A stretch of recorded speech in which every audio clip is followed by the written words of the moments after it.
2 मई को जो विद्यार्थी कपार्टमेंटल का एग्जाम देने जाने वाले हिंदी का, वो सारे विद्यार्थी इस वीडियो को देखें, क्योंकि हिंदी का देख सकते जो है 25 का मेरे पास असली पेपर आ चुका है और ये हिंदी का सेम आपका पेपर यही आने वाला है। भले कोई भी सेट हो, लेकिन क्वेश्चन का नंबरिंग इधर उधर रहता है, क्वेश्चन सबका सेम ही होता है। तो 2 मई वाले जितने भी क्लास 10 के विद्यार्थी जो एग्जाम देना चाहते हैं, देने जाने वाले कपार्टमेंटल का चाहे विशेष परीक्षा का बिहार बोर्ड वाले बच्चे, वो सारे इस वीडियो को देखकर जाए और सेम टू सेम आपका यही सारे ऑब्जेक्टिव आने वाले हैं। चलिए एक एक प्रश्नों को आगे बढ़ते और देखेंगे, सारे प्रश्नों को जानेंगे। देखो यहाँ पर पहले सबसे पहले तो आपको निर्देश मिला होगा कि निर्देश आपको मिला है कि 100 गो ऑब्जेक्टिव प्रश्न, 50 ऑब्जेक्टिव प्रश्नों को आपको ओएमआर शीट के अंदर भर कर आने होता है। ठीक है, 50 ऑब्जेक्टिव प्रश्न जो है आपको ओएमआर शीट के अंदर फिलअप करके आना है। देखो पहला प्रश्न है इनमें से कि निम्न में कौन प्रथम अक्षर है। ठीक है ना, तो इसमें प्रथम अक्षर जो है ना आपका और वाला न हो जाएगा। ठीक है, जो दिया उसके हिसाब से। आगे देखिए, त्र किन वर्णों के मेल से बना है, त जोड़ र से मिलकर बना, आपको ऑप्शन बी सही हो जाएगा। एक एक प्रश्न को देखिएगा बस। निम्न में कौन दीर्घ स्वर है, दीर्घ स्वर आपका बड़ी ही हो जाएगा। ठीक है,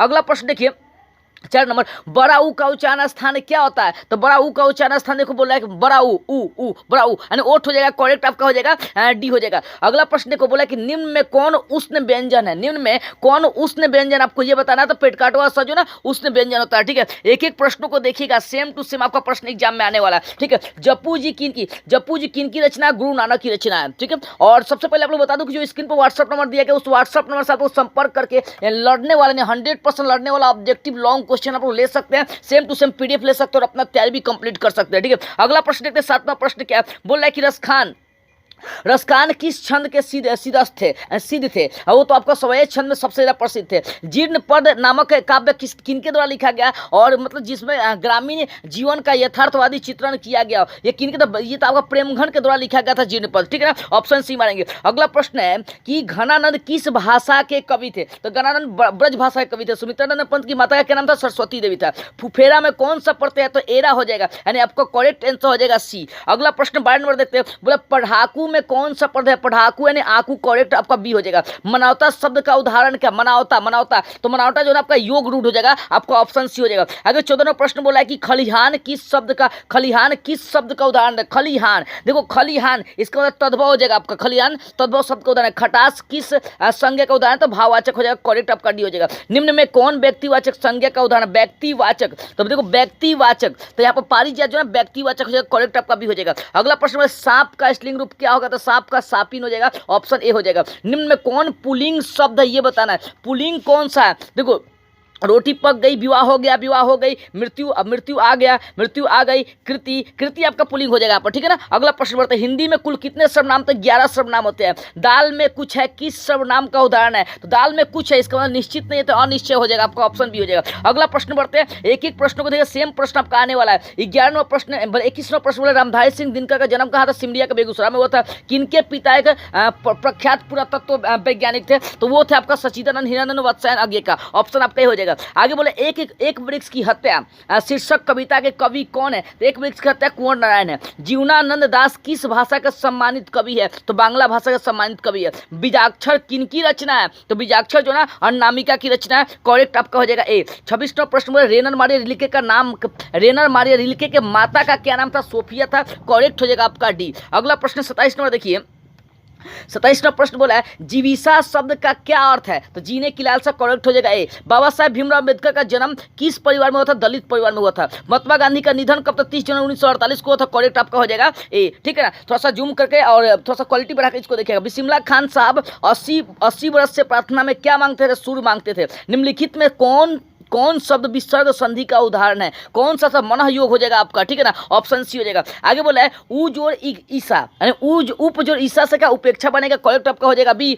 नारायण शब्द का संधि विच्छेद नार जोड़ आयन हो जाएगा, करेक्ट आपका डी हो जाएगा। अगला प्रश्न देखिए, आगे प्रश्न 34 देखते हम लोग, बोला कि तद्धित शब्द का संधि विच्छेद क्या होगा, तत् जोड़ उद्धित हो जाएगा, आपका करेक्ट हो जाएगा बी। राह खर्च शब्द का समास विग्रह क्या होगा, तो राह के लिए खर्च, करेक्ट हो जाएगा आपका बी। अगला प्रश्न देखते हैं 36वां प्रश्न बोला कि शरणागत शब्द में कौन सा समास है। शरणागत देखो, शरणागत में कौन सा समास है, तो आपका बोले कर्म तत्पुरुष समास हो जाएगा। समक्ष किस शब्द का उदाहरण है, यानी समक्ष शब्द किस समास का उदाहरण है। देखो समक्ष शब्द किस समास का उदाहरण है, समक्ष जो है समक्ष आगे मतलब तत्पुरुष का हो जाएगा वो। ठीक है ना, आगे बढ़ते हैं प्रश्नों को देखते हैं। और तीसरा प्रश्न बोल रहा है कि दोपहर शब्द किस समास का उदाहरण है। दोपहर, दोपहर, दोपहर, नक दिया है, बहुव्रीहि दिया है, द्वंद्व दिया है। देखो दोपहर, दोपहर, द्विगु समास, नक समास, बहुव्रीहि समास, द्वंद्व समास। दोपहर, दोपहर दो यानी संख्या है, इसका मतलब द्विगु समास आपका हो जाएगा। गर्दन पर सवार होना मुहावरे का अर्थ क्या है। तो गर्दन बोले गर्दन पर सवार होना, प्रगति का प्रगतिवाद करना, पीछा ना छोड़ना, हानि पहुंचाना, पागल हो जाए। गर्दन पर सवार हो गया मतलब पागल हो जाना, आपका करेक्ट हो जाएगा यहाँ पर डी। आगे देखते हैं 40वां प्रश्न, एक एक प्रश्नों को देखिएगा। बोल रहा है होनहार, देखो प्रश्न समझिए, होनहार बीरवान के होत चिकने पात लोकोक्ति का क्या अर्थ है। तो आपका ऑप्शन सी हो जाएगा, होनहार के लक्षण पहले ही दिखाई पड़ने लगते हैं। आगे प्रश्न बोला है कि सुमित्रानंदन पंत किस वाद के कवि है। तो सुमित्रानंदन पंत किस वाद के, छायावाद के कवि है। ठीक है, हिरोशिमा शीर्षक पाठ के लेखक कौन है। तो हिरोशिमा के लेखक सुमित्रानंदन वात्स्यायन अज्ञे जी है। ऑप्शन आपका सी हो जाएगा। ठीक है, ऑप्शन सी मारिएगा, ये नहीं होगा, ऑप्शन सी अज्ञे होगा। ठीक है, आगे प्रश्न 43 आपका है कि निम्न में कौन कवि आदिवासी लोक कविताओं के अनुवादक है। तो वीरेंद्र डंगवाल है। नेमत शब्द का अर्थ क्या होगा। तो ईश्वर की देन, करेक्ट आपका हो जाएगा सी। अगला 45वां प्रश्न देखिए क्या है। देखो सेम आपका यही एग्जाम में ऑब्जेक्टिव आने वाला है, तो ध्यान से एक बातों को देखिए और समझिए। देखो उदात्त शब्द का अर्थ क्या होता है। तो उदात्त का अर्थ क्या होता है। तो उदात्त का जो होता है ना आपका कौशल हो जाता है। ठीक है ना, करेक्ट मानेंगे सी। आगे सयानप शब्द का अर्थ होगा चतुराई हो जाएगा। ठीक है, अगला प्रश्न में 47 बोले कि गुरु नानक को किस मुगल सम्राट से मुलाकात हुआ था। बाबर से हुआ था। हाटन में देखूं भरा बसे अंग्रेजी माल पंक्ति किन की रचनाएं हैं। तो ये प्रेमघन की रचना है। ठीक है, ऑप्शन बी मारेंगे। अगला प्रश्न बोला हस्तलिपि किसे कहते हैं। तो हाथ से लिखा हाथ की लिखावट को हस्तलिपि कहते हैं। साखी का क्या अर्थ होता है। गवाही होता है, करेक्ट इसका हो जाएगा सी। एक अन्य प्रश्न देखते और समझते हैं।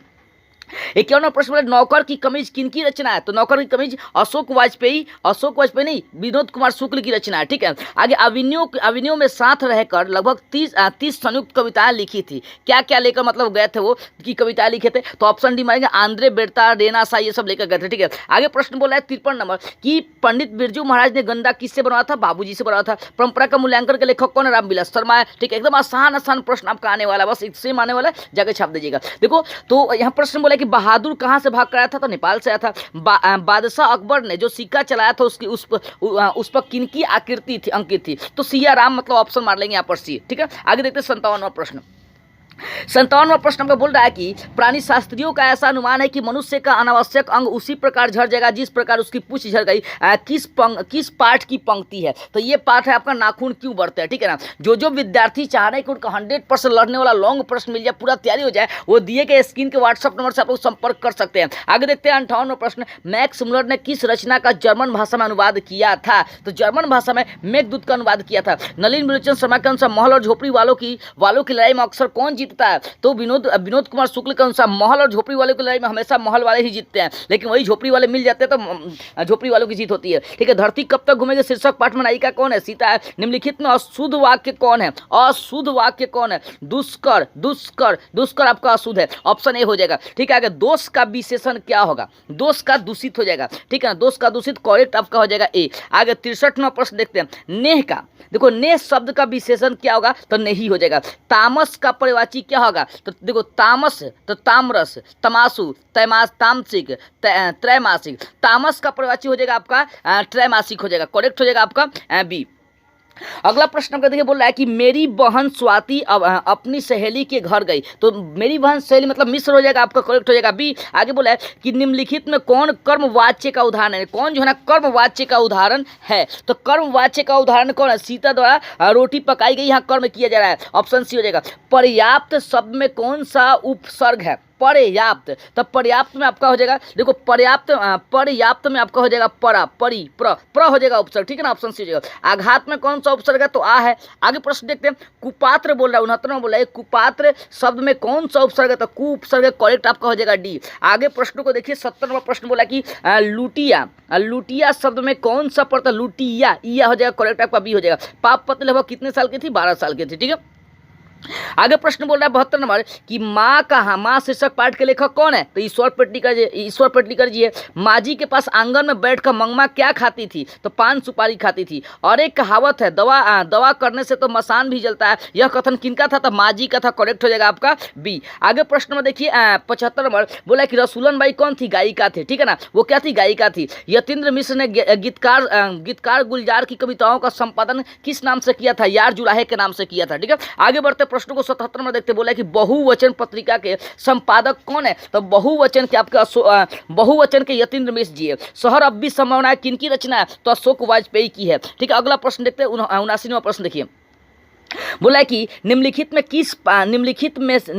किस पाठ की विद्या निबंध है? तो नाखून क्यों बढ़ते निबंध है। देखो, the castes in India their mechanism में किनकी रचना है? तो ये तो भीमराव अम्बेडकर की रचना है, ठीक है। बी मारेंगे। आगे 81वां प्रश्न बोला है कि यह घर नवीन है, किस विशेषण का उदाहरण? नवीन, नया है, इसका मतलब सार्वनामिक विशेषण आपका हो जाएगा। थान भर कपड़ा किस विशेषण का उदाहरण है? थान भर, इसका मतलब परिमाणवाचक हो जाएगा, आपको ऑप्शन हो जाएगा इसमें सी। आगे 83वां प्रश्न देखिए क्या दिया। 83वां प्रश्न देखते जैसा 83वां प्रश्न देखिए और समय 83वां बोला है कि शाश्वत खाता होगा किस शाश्वत खाता होगा किस काल का उदाहरण है? वो भी खाता होगा यानी भविष्य में आपका चलाएगा। इसका मतलब है कि आपका मतलब शाश्वत खाता होगा। तो सामान्य वर्तमान काल और पूर्ण वर्तमान काल, संदिग्ध और संभाव्य। तो इसे यहाँ पर देखो मतलब क्या है कि आप शक में कि खाता होगा यानी खा हो रहा है कि नहीं, खा रहा होगा कि नहीं खा रहा, ये भी कंफर्म नहीं है, यानी ऑप्शन सी मार लेंगे। निम्नलिखित में कौन अकर्मक क्रिया का उदाहरण है? देखो, अकर्मक क्रिया का तो प्रेमास होती है, यह कर्मक क्रिया का उदाहरण आपको ऑप्शन भी हो जाएगा।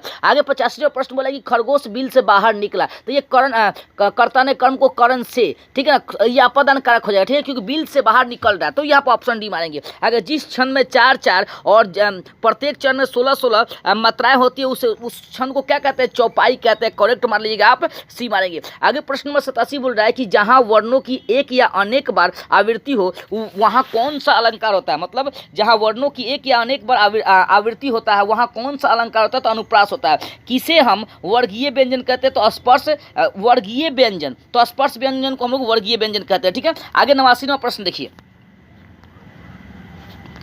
हाँ, 89वां प्रश्न का कह रहा है कि निम्न में कौन अल्प प्राण व्यंजन है? तो थ हो जाएगा आपका, ठीक है ना, ऑप्शन ए हो जाएगा। निम्न में कौन महाप्राण व्यंजन है? तो महाप्राण आपका ध हो जाएगा, ठीक है। करेक्ट इसमें से हो जाएगा आपका सी, ठीक है। 91वां प्रश्न को देखिए और समझिए। देखिए 91वां प्रश्न में कह रहा है कि जिसे नहीं जीता जा सकता वाक्य के लिए एक शब्द बताना है। तो जिसे नहीं जीता जा सकता है उसके लिए शब्द जो है ना अभेद हो जाएगा। करेक्ट आपका हो जाएगा सी। आगे प्रश्न 92 में बोल रहा है कि जिसका तेज निकल गया है वाक्य खंड के लिए एक शब्द बनाइए। तो तेज के लिए तेजस्वी हो जाएगा। कायर शब्द का विलोम क्या होगा? तो कायर का हो जाता है निडर हो जाएगा, ठीक है ना, आपका ऑप्शन हो जाएगा ए। ज्योति का विलोम शब्द क्या होगा? ज्योति मतलब प्रकाश, तो प्रकाश का अंधकार को तम कहते हैं, ऑप्शन डी हो जाएगा। आगे 95वां प्रश्न देखिए क्या दिया है। 95वां हम लोग प्रश्न देखते हैं जरा सा। हाँ, 95वां आपका प्रश्न दिया है कि जंगम शब्द का विलोम क्या होता है? तो स्थावर होता है। पुष्प का परिवाची क्या हो जाएगा? तो प्रसून हो जाएगा, ठीक है। अगला प्रश्न देखते हैं 97 नंबर। सरस्वती का परिवाची शब्द क्या होगा? तो सरस्वती का देखो सरस्वती का तो वागीसा हो जाएगा। 98 घर का परिवाची क्या हो जाएगा? गे हो जाएगा, ठीक है। अगला प्रश्न 99 नंबर देखो 99वां प्रश्न देखो। उससे पहले मैं आप लोग को बता देना चाहूँ, हाँ, तो बता देना चाहूँ आप लोगों को कि जो स्क्रीन पर दिया गया व्हाट्सअप नंबर, यहाँ से आप संपर्क करके अपना संपूर्ण तैयारी कर सकते हैं। प्रत्येक मतलब संपूर्ण तैयारी कर सकते हैं और लड़ने वाला लॉन्ग ऑब्जेक्टिव सब चीज़ आप लोग ले सकते हैं। 99वां प्रश्न बोला है कि निम्नलिखित में कौन शुद्ध वाक्य है? कौन सा शुद्ध वाक्य है? तो कोयला जलकर राख हो गया, आपका ऑप्शन सी हो जाएगा। निम्नलिखित में शुद्ध शब्द कौन सा है? देखो, शुद्ध शब्द वाहिनी है, आपका करेक्ट हो जाएगा डी। इस तरीके से मैंने 100 ऑब्जेक्टिव आप लोगों को करा दिया और ये 100 सेम आपका ऑब्जेक्टिव आने वाला है। इस ऑब्जेक्टिव को अच्छे तरीके से बच्चे आप सभी याद कर ले, 100% सेम आने वाला। और दिए गए जो स्क्रीन पर व्हाट्सअप नंबर उससे आप लोग संपर्क करके लड़ने वाला 100% ऑब्जेक्टिव लॉन्ग सब चीज़ ले सकते हैं और अपना तैयारी भी यहाँ पर कंप्लीट कर सकते हैं।